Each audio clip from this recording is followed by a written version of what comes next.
pops and chair shots. Get it right.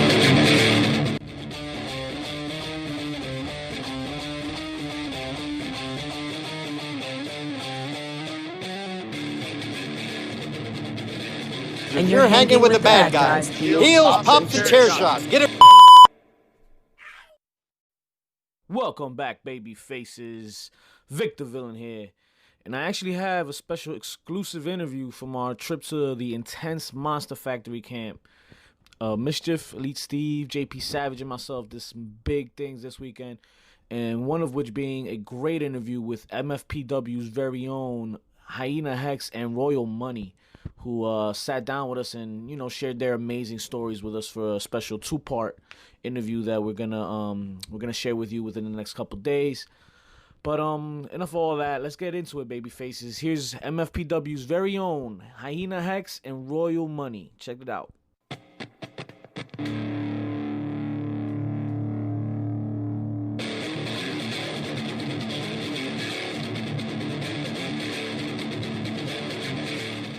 Welcome back, baby faces. Victor Villain out here. And let's see who's making their way to the This is your Earth. Elite Steve. JP Savage in the building. This is So Royal like, Money. hey, real money. So listen. JP Savage. So thanks for coming, right? Absolutely. Yeah, thanks for having us. No doubt. So today we went to the Monster Factory. Well, yesterday and today. Yesterday, Royal Money showed us a little bit of his face side when he took some time out, show us some of the bullshit in the ring. You know what I mean? For real. He did some light drills with us. Taught us how to bump a little bit. Yeah. Good time. Definitely showed us the ropes, man. We got the bruises to prove it. But yeah. So, Royal Money, yo, tell us a little bit about yourself, your character. I mean, who you are. I'm from Camden, New Jersey. Hey. For a long time, we was we was the top dangerous city, and I don't know, it was like a badge of honor. And, if you can survive, if you can survive that, you can survive anything. Right. Word. So we've heard. We've heard. So it wasn't like me. Like, I know Dan had always preached when I first started. Well, he still preaches it now. Like, know your character, know your character, know your character. So. I first started, I was trying to find a character. So, I was like a couple of months in, and then Getty Cahoon started, and then I didn't have no license, and I didn't have a car. So he, on his way coming from Cinnamon to Paulsboro, he had to come through Camden. So he started picking me up. So I've been able to get to more trainings and stuff. Excuse me. So, we would always ride together. We would just talk about wrestling. Mm-hmm. And Dan came up with this idea because we was both out of shape or whatever. Like, I'm in the 260 pounds. I'm 267 pounds. But when I came in to the Monster Factory, I was 260 pounds. But fat, much fatter than what I am. Okay. And like, people that I used to hang with, like, I used to see pictures, and it was like, when I seen the pictures, it looked like I was stinky. I was like 260 pounds, but like a stinky looking 260 pounds. Damn. How do you look stinky? I don't know, just like Do you guys smell that bad that they smell it through the picture? nah, it's like it's because things are overlapping, or like like muffin top situation? Nah, like not that. Like, You always moist. I probably didn't stink, but my skin, like, I'm eating so much shitty foods, like my skin, like, I got pimples. Got you. know what I mean? Complexion's all fucked up I and look, shit. I look dusty, and I'm like, Unhealthy, right? I was mad at my friends, like, yo, how y'all can let me come out looking like this? Like, why y'all put these pictures up? I'm like, if I see one of y'all looking like that, like, I would smack the shit out of y'all. You gotta get this shit together, you know what I mean? Well, I would have said something, you know what I mean? Yeah, so like, I love Dan so much, because like when I came, like it's a much different Monster Factory now than what it was when I started. And like I get how the business is, but like I seen when I started, I seen Dan turn people away that was smaller than what I was. Like 230 pounds, like a chubby 230. So he's like, if you really want to be a wrestler, and come back in 3 months, and I want you in better shape. So like, you know, some people wouldn't come back, and people would come back, and when they came back, that showed him that they wanted it. So I asked him, like, because I was like a stinky looking 260, and then I asked him, I was like, hey Dan, like, I was a fat 260, like why didn't you turn me away and make me like go get in shape to show you I wanted it? Like, why did you accept me? What was different in me than those people? And he was like, when I told you was a fat piece of shit, you was like, yeah, you're absolutely right.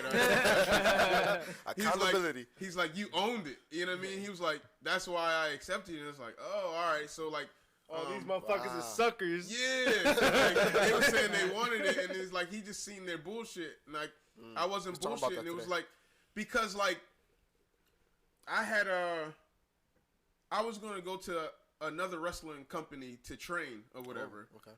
Like, I would always go to CZW shows, and I would watch the CZW shows. I loved it. I loved it. Loved it. Whatever. I loved the hardcore stuff, and I just loved, because they just didn't only have hardcore wrestling. They had regular wrestling too. You know what I mean? It was like at one point it was just really normal, right? Yeah, like, and it was like a mixture of both. You know what I mean? And they would still have like their Cage of Death shows, and I would be all about the glass breaking and all that stuff. So shout out to Power Slam TV. Yeah, Power Slam TV. Catch all them CZW moments. Absolutely. So I was like looking in magazines, because I used to get the Pro Wrestling Illustrated magazines all the time. You know, it was always like Ric Flair like magazines on the front and stuff. Right. And Piper and like so like I would always get them, and I started seeing like the Monster Factory stuff or whatever. Okay. So then now, like, you know what I mean, as a kid, then now older, I'm like, damn, I want to wrestle. You know what I mean? And you like started like getting on Twitter and like all the other things that was coming out or whatever. And I seen the Monster Factory or whatever, and I was like, oh, this joint. It was in Belmar, New Jersey at the time. And I was like, yo, I can get here. Like, and I was like, I don't got my license, but I was like, I can jog to Belmar. It wasn't that far from Camden. Yeah, so I was trying to get there, but and no disrespect, but you were a fat piece of shit at that point. Yeah, but it was like a transition to the fat piece of shit. Was like I was training jujitsu, so like I was always training jujitsu, and it was like this dude named Alan, and he was like a beast. He's like this Jamaican badass or whatever. He's like a beast, and I was like always training with him. We got real tight or whatever, so I was in like really, really good shape. Okay. So I had already had my daughter or whatever. So now I had broken up with my daughter's mother. Now I was with my son's. I had a son on the way, and we was training at the jiu-jitsu. She was doing like the kickboxing classes there. Okay. And I was doing jiu-jitsu. All right. And we found out we was having a little boy or whatever, and we like kind of slowed down going to training or whatever, because I was doing boxing and everything too. Okay. So I was like, I was in shape at that time because we was doing everything, like Muay Thai, everything. So and that played a critical role in your wrestling, right? Yeah. Like that's how I know how to throw the kicks and stuff like that, because like I wasn't that, like, I was really flexible as a kid, and then I just started eating steakums all the time. Pretty good. Started eating steakums. That's when I started getting fat. But then I was like, nah, I can't get fat, because I was playing the drums at that time. So it's like you playing drums at a gig, you like playing like super late night or whatever. Oh, yeah. You're not eating the best foods or whatever. By the way, you a drummer too. Yeah. So you're not eating the best of many foods. crafts. Yeah. You had mentioned your grandfather being one of the motivators to be getting into business. For both of y'all, like, what was your childhood experience of wrestling? What was like your favorite moment? What is that moment that just brings you to this day? Mostly my family. At first, I didn't like pro wrestling. Okay. When I was watching it. What was why not? What a swift turn of events that was. I'm not into my Uncle pro Beep wrestling. would have it on. I'm like, what is this character? What is this? I wanted to watch like Three Stooges, like some wacky cartoons and junk. Okay. I was a kid, like give me that. Right. I wanted cartoon violence. I feel you. Tom and Jerry going at it. Yeah. But like, pretty much they got me into it. We always like roughhouse and whatnot, and I didn't know how big it was as like a kid growing up. Like, I got beat up just because I picked the wrong side of the team. They were like, "What team are you on? DX or NWO? Who are they? I don't know these people." But who was it? DX or NWO? I picked DX, but there was more NWO than DX. Okay. I mean, it literally was more NWO than You lived in the WCW house. That's what it was. So yeah, they would have Sample proportion. That was. So they would have like the Nintendo games, like the WCW, Word. Nitro, and No Mercy and shit. No Mercy was crack. crack. Crack, yeah. Oh my Those god, games were amazing. like I'll just be on it. I'm like, oh, so I see it. It's interesting. Then I watch WCW. Then I was like WWE. And my biological father at the time, when he had me over on the weekends, he'd be like, yo, watch ECW. Word. Oh shit. And I was like, ECW? What's ECW? Really? The WWE and all them, that's the fake shit. You watch the real shit. ECW. Wow. New Jack's a beast. Oh, The good old days. Blue Jack. Oh my god, he used to staple that's gun and dollar amazing. this dude's head. I was like, That was a wild boy. He's a wild boy. Wow, boy, man. Then that's crazy. So your father introduced you to ECW. yeah. That's crazy. Thanks, Dad. Yo, yesterday, remember how you said to watch a match and like watch it like with the volume off, then watch it. So like last night we came back and we're like, yo, let's try that shit out, and we started watching just the TLC match. Yeah. The first and the second one. First and the second one. Yeah, Watch both of them. I don't even remember none of those. WrestleMania But 17. all of Dudley's bumps were so hard. Yo. Like he would land flat back from fucking hanging off the title, flat back from fucking on top of a ladder, so Onto tables. hard, yo. Poor Devon, yo. No, not even into tables, like into the middle of the motherfucking mat. Yeah. Son, that smack he took, like all the other motherfuckers are landing on tables, getting like softer bumps, and his 260-pound ass is falling Yo, from. those guys are beast. Monsters. Hell yo. yeah. Crazy. And that's Bully, the thing. like Bully is still going right now. Yeah. Somehow. Like, no, you know what I mean? Like, not saying Bully's still going now, and like that's not taking away from Devon. Devon just like, I'm gonna take a better job. Word. Yeah. But like Devon is like in good shape right now. Like yeah. he can go. Him. His boys, like- he has two sons, tag team twins, right? Yeah, like How are they? Like I've never seen them wrestle before, but like they look like their dad. Like Yeah, and they'll be alright. they probably look like They're they pretty probably- huge, right? Yeah, they're big like, They're dudes. pretty dudes. Yeah. So like Bully Ray, Devon, Booker T, like all those guys look like they can still go right now. Hell yeah. R-Truth showing that he can still go Yeah, right R-Truth. now. Shout out to man. R-Truth. Shout out to He's Ron underrated. Killings, yo. This Yeah. man looking out there like a That's an 27-year-old. underrated dude right there. Yeah. And he's been picking it up as of late. So Yeah, like All the matches he's had have been dope. yo on that DDP yoga, man. DDP Yoga. Shout out to DDP Yoga. Yo, Right. Miracles. DDP out here, yo. Gotta Like I plug said, yo, that DDP yoga brung Jake the Snake back, yo. Oh, word. Jake the Word it Snake did. look like he can still like. Yo, Snooker can still go too. So, like, they probably could have had the same match, yo. Oh, yeah. Like, So Royal, what was your childhood moment with wrestling, man? let me grab this mic. Put it to the logo. Word. Like, you give us some information, we give you some information. right. Hey. So like, I got like, All right. like my grandfather got me watching, you know, WWE, well WWF, Word. and WCW. You know what I mean? Like, watching like Ric Flair and the Four Horsemen and Macho Man and Piper, and it was just like I enjoyed spending that time with my I probably didn't love wrestling. But you like that time you spent. Yeah, with my grandfather. Like feel my you. love for my grandfather Gotcha. was my love for professional wrestling. Yeah, that was the same thing with Yeah. me and my grandfather in baseball. Like, I didn't really like Gotcha. baseball all that much, but, you know, spending time with him time was always together, Right. a good time. So when my grandfather passed away in 2002, that's when my love really became me in professional wrestling. And it was like, my grandfather's not here, but when I watch professional wrestling, he was physically here with me still. It's part of you, yeah. Yeah, so I had seen this video of Larry Sharp on YouTube, like early stages of YouTube. I don't know why I keep doing this with my hand. The fans listening were wondering too. Like in the state I'm in right now, I'm seeing what they want right now. So, shout out to this Wahi water, whatever, Hawaiian volcano water. Ladies and gentlemen. Yo, you gotta hit them up and be like, I got a commercial for you, Poppy. Yeah, like, yo, I gotta look up on YouTube so I can get the right pronunciation. Yeah. When we doing business, we gotta pronounce. Nah, exactly what you said right now is Yeah. what you should do. Yeah. That shit. Shout out to Hawaii. So Larry Sharp, I seen the video on YouTube. He was like, when you walk through the doors, he see that it factor. So like, I was like, oh man, I don't know if I have the it factor, right? Yeah. So like I was saying, I was doing jiu-jitsu and everything, training in shape. Found out I was having a son. Stopped doing jiu-jitsu. Just was getting fat.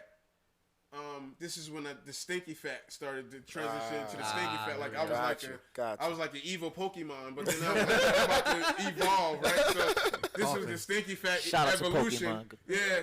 So yeah, Pokemon endorse me, please, because I still play the game. Word. Shout out to Pokemon Go. I put you on my trunks, you know what I mean? No doubt.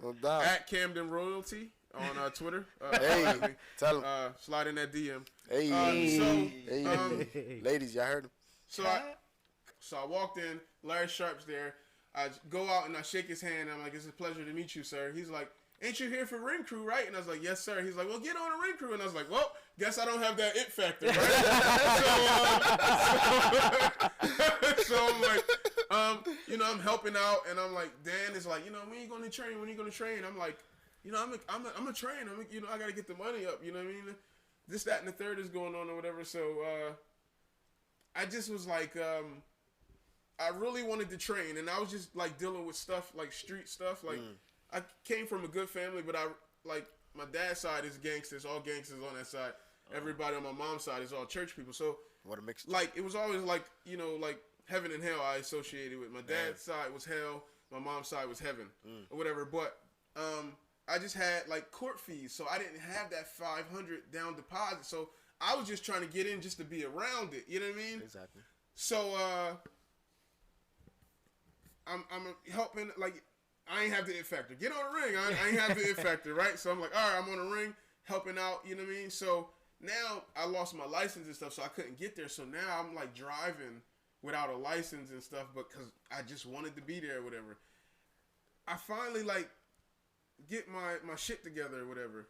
And I still didn't have my funds right. But you know that commercial where the dude is like, it was like about a school, like the Vry or something. It's like, you at home sitting on the couch. Yeah. You ain't doing nothing. Like, you know what I mean? Get off the couch. You know what I mean? I was like, yo, he right. You notice those commercials always come on at the, like, right time. Yeah. Like, you're just sitting there just like, you know what? I'm sitting here. Motherfucker is right, yo. It was like one of the first Monster Factory shows. I don't know if it was the very first one, but I know they started the shows in 2012. So I made it to the show or whatever, right? I never caught the bus in my life before, right? The first time catching the bus. First time figuring it out, right? Like, it's like an hour and a half bus ride to get to the factory, right? I walked to the factory. I watched the show. And I talked to Dan, and I was like, yo, listen, I don't have the $500 down deposit right now. I was like, I got $300 right now. I was like, I want to give you this $300 right now. Because if I don't give you this $300, I'm never going to do it. You know what I mean? And, like, I gave him that $300, and I wasn't expecting to start training until I came back and brought the $200 to get the $500 down deposit. Right. So I gave him that $300, you know what I mean? And he was like, well, start Monday or whatever. And I was like, all right, bet, I'll be here. So now I'm like, all right, I got to start getting, you know what I mean, to training every week. So now, let alone at the time when I was going to try to get to CZW, I couldn't pay the $15. Now I couldn't afford the the bus fare. Yeah. So I had 2 kids, you know what I mean? My son and my daughter or whatever. So I was doing everything. I was working like a janitorial job, this, that, and third, and I would like get to the job, and I would do the janitorial job. I had 2 jobs. I was doing janitorial, and then I would work security during the day for Verizon trucks when they would come to Camden. So I'm like, they would come to Camden because they had copper on the trucks or whatever. Okay. And I would do that and pay for the training or whatever. So now I'm getting the training. That's crazy. Now the person that you see now wrestling is the guy who's able to grasp everything. And here's how we got to all of this, right? Because you asked me This is it right here. The big payoff. To tell you about my character. Here's the payoff. So, like, Dan was always character. So I was trying to figure out the character. And for a couple of years, when Getty started, we started doing the paid in full thing, Royal Money and Chad Kingsington. Shout out to Getty Calhoun. Yeah, so we was doing that, and we embraced everything bad about indie wrestling or whatever. So now I'm like, and shout out to Getty because like he came back from an acting background, so he was really good at acting, and he helped me a lot. So those rides, we would always talk about wrestling, and he's like amazing at promos or whatever. And like Kevin Kelly said, he's like a modern day Mick Foley. You know what I mean? Not for nothing. I mean, we were only there about 2 days, right? And I'm looking at him and I'm observing, and I can like already tell he has a great mind for what he's doing. Yeah, and he's young. Yeah, man. Yeah. He's young. Yo, not only that, but like sense, participating in the improv with him. He was really watching good. him. He was one of the top individuals able to put himself out there. Right. And his character He could go deep. in the most awkward Yeah. situation. They put the 2 guys in a date. And they got the 2 craziest dudes. Yeah, like I wish I could have sat in for that. Like, it was. I learned so much from him. Like you don't understand how much I learned from this guy. Like on these rides or whatever. Like you know what I mean? Because we would just always talk about wrestling. So now I'm just free of everything. So I'm taking all this knowledge in. Now like the training was much harder or whatever. Yo. So the training is much harder, right? So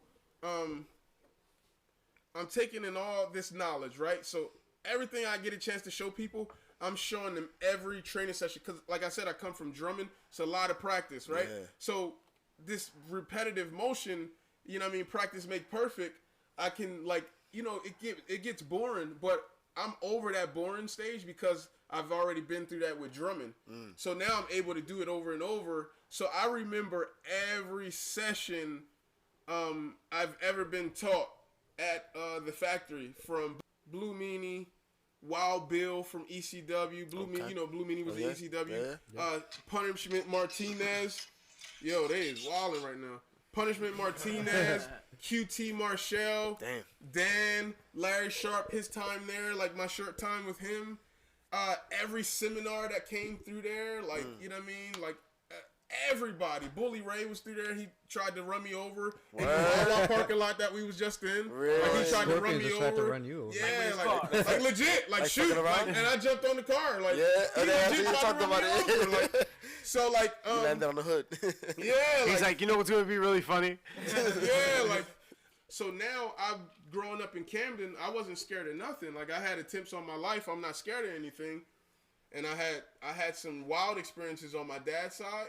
But it taught me valuable lessons to survive in Camden. And I feel like those lessons that my dad and my uncles all taught me on that side, and having a whole bunch of cousins and all fighting and stuff like that, they taught me a lot of lessons to survive Camden. And that's the experiences that I bring into the ring, which is real life experiences. And like, it's been times where sometimes I like punch people in the face. And it was just like not a reaction. It's just like they're scared, and my natural reaction is to try to knock out and hit on the jaw. You know what I mean? And it's like I try to reach over their shoulder, so like, you know what I mean? I hit them. It all comes out. This But I've never hurt anybody. You know what I mean? Like I've never hurt anybody or whatever. Cause I'm like once. Hold on, wait. He's like, real quick. He's like, So now that you say that, right? What do you think about Nia Jax?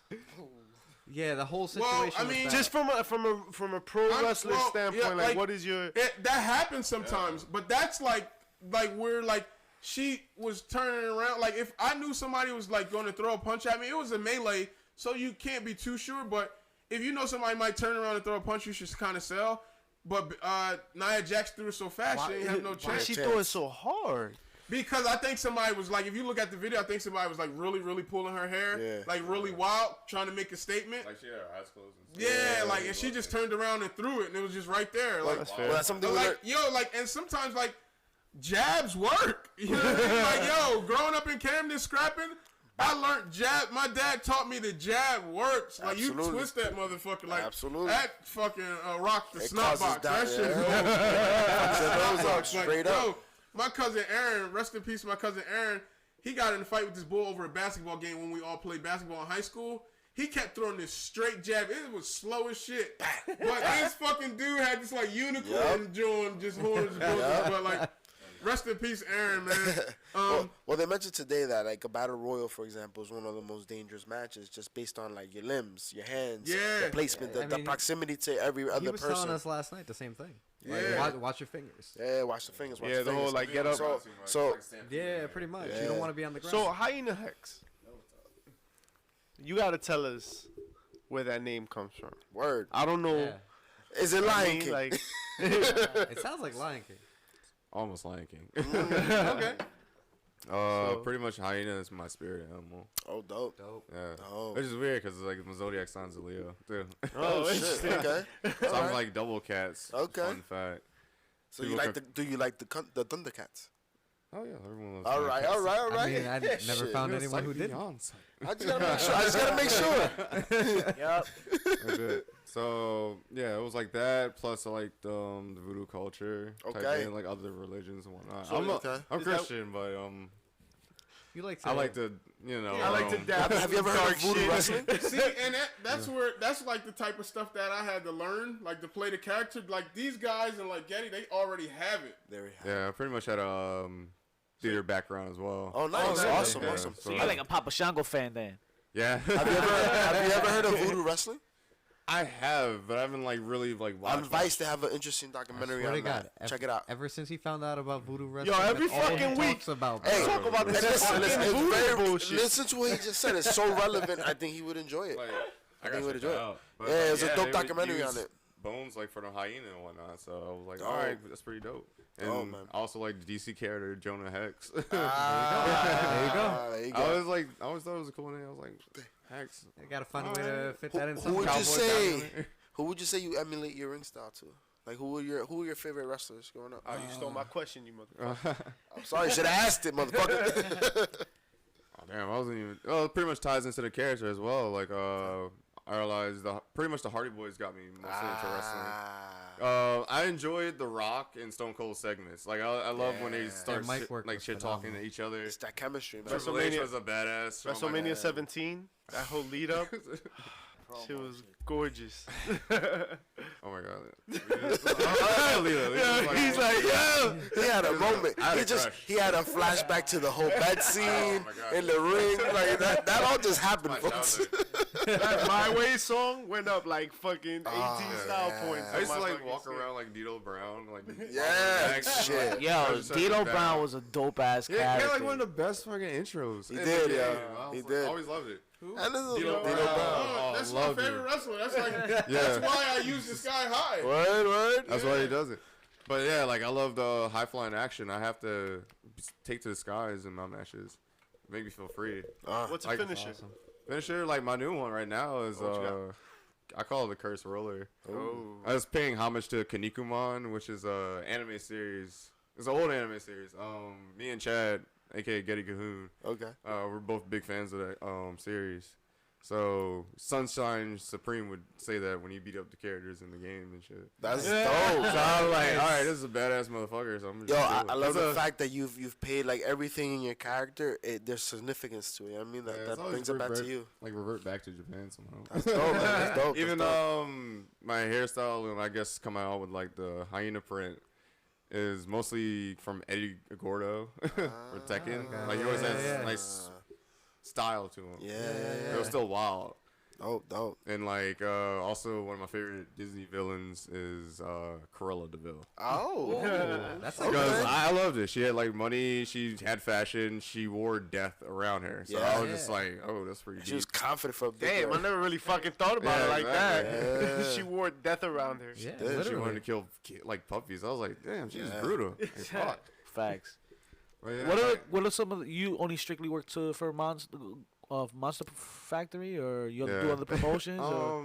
I have worked at standalone twice, Okay. and a couple of Dojo Wars at CZW. Nice. I like to explore elsewhere as well. I sometimes train at a Worldwide Dojo, Okay. Cheeseburgers. Cheeseburger Okay, spot. yeah. Shout out to Yeah. Cheeseburgers Dojo. Yeah, Yeah. Ryan Nova's there, like Eli's there. Nice. It used to be the old ROH Dojo in Bristol.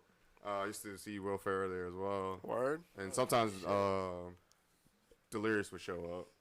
And like you get to wrestle with him, so it was pretty That's neat. amazing. That's dope. But I love the Monster Factory. We get a lot of perks there. Like we get to see Ricky Reyes, like you saw Yeah, today. man, Like he that's- sometimes drops by and trains with us on Sundays. Really cool. Wow. We definitely Really picked cool up a dude. lot from these guys. Yo, Yeah. it was Weekend, just so yeah. interesting, like all the different nuances to the actual sport, right? And the little details that you would never know if you're not in the ring. You know, it was amazing just to see all of that. Like I love wrestling. Wrestling elsewhere, you get to learn a lot about how their style is, and like how they're paced, and like you get their good reading. So like if you do battle them the next time, you have a nice flow to it. And I love that chemistry you will have. Like to me, it's like an art. I love it as much. Just like the Hardys would take to the skies and crash and burn. That like one of my dream matches. Hopefully, I'll get like a ladder match and whatnot, and hopefully I'll be in tag team competition. That'd be great. Wow. That would be cool. Because like when I was starting out here at Monster Factory, it was pretty much I was a bell ringer at first. That's crazy. But before that, before I even jumped the gun, my bad. When I called here, I didn't even know what school to go to. I just knew I wanted to do pro wrestling after college, and I hit up the Monster Factory. I was like, this looks cool. Seems like up my alley. So it Green wasn't and even a black. hard decision. Yeah, it was just no brainer. I was like, I saw the CZW and all that. I'm like, I seen them. ECW kind of flow. This also has ECW people, so I was like, all right, I'll take Monster Factory. There you go. I called up, and I thought it was Danny Cage that called me at first, but it wasn't. It felt like some much more discovery. It was Matthew Riddle that was on the phone. Wow. Shit, nice.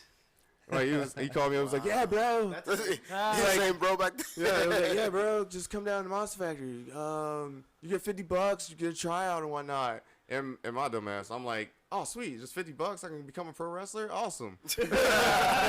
Sweet deal. Like I did the bumps and all that stuff, but then they was like, all right, cool. Dan hit me with the, yeah, when you gonna start? I'll start whenever. And I was like, all right, it's $500. Wait, what? Oh, shit. I was like, damn. And that's when I started working at Amazon Fulfillment for like a September 8th. My first paycheck went straight to the Monster Factory. Hey, you know what? I think Dan made a comment to that Yeah, yesterday. I He's told like, him. I told him. Yeah. Oh, shit. I was like, oh, that's you. That's You're you, the one that same, works at yeah. Amazon Fulfillment. Grinding last night. Yeah, he was like, fuck the guy that works at Amazon. No, I'm just playing. It sounds like something you might say. But it sucked though. It sucked because like I worked nights and we train at nights. So it was a terrible time, but it was more pay. So I wanted to make sure I paid off my tuition within that year. And then within that year, 2016, October, I was able to debut. I was in a battle royale, but I had my first match in October. Awesome. Awesome. What school did you go to? Soriano, the opponent I got to fight this weekend. Oh, Nice. shit. Dun, dun, dun. What school did you go to? Old Dominion University. Ah. And where can they actually catch the shows on? You don't have a network or anything. We have the Monster Factory network. Oh, you got a network. yeah. So Yeah, Monster Factory. Monster Factory network. Yep. Okay. First thing. All right, And that's a subscription and stuff, right? Yeah. All right, cool. Definitely trying to catch There's that. like There's might some have stuff a few on YouTube, YouTube, like yeah. you Okay. can, YouTube's big, man. You can see some old like paid in full stuff. Yeah? Like all the funny stuff that we did, You like see- all the I might promos definitely that, check that out. like You with see, his vets off. Early age of us. That'll be I awesome. don't know. That'll I'm be definitely, I'm definitely looking forward to looking into that library, man, and to see what's gonna happen this weekend, man. Because the things we saw this weekend, next weekend, I'm sorry. So the things we saw this weekend was incredible. That was gonna be crazy. I can't wait to take to the skies when Yeah. I'm against Manny. It was really cool to see like everybody like develop based on the first critiques to the final product, you know, and how the matches just became better. Yeah, and the rematches were They were great. That's what I'm saying. Just like the way you weren't like there in the morning, but like everybody had a match or whatever, and like whatever dope matches. Yeah. But the way they leveled up, like towards the end of the night, because they applied like all those little like critiques or whatever. Yeah. I mean, cool but my watch, man, but like we say that, and then this motherfucker comes in, fuck shit up, has a match of the night, I love doing the camps because I like being there early. But like it just didn't play out, you know what I mean? Yeah. Like the stuff that's going on this weekend. Yeah. It just didn't play out. I missed this whole year. Yeah. Really? Like that was so shocking. And it's not too often that they do these camps, right? Like, well, it used to be often. Like, yeah. Yeah. Nah, yeah, they used to do it a lot. It felt like it was like almost like every month. Like, wow. Yeah. Literally every month. And this seems like it might be one of the last ones he was saying. Yeah. Right, We so. can't say, you know.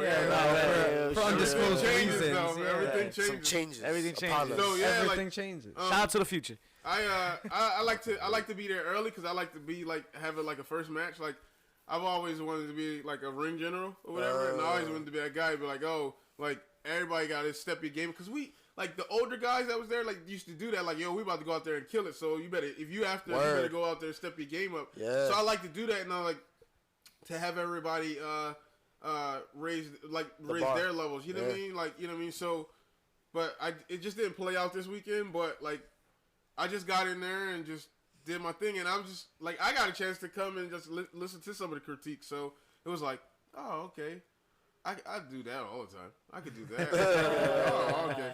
Well, that concludes part one, baby faces. We hope you enjoyed it so far. Most definitely some amazing stories already, and we still have to see what happens with Royal and Getty and their tag team relationship. So stay tuned for that. Should be dropping within the next couple days. Also, don't forget to stay tuned for episode 37 later on this week. Stay tuned for that. 10 cal to 10 toe.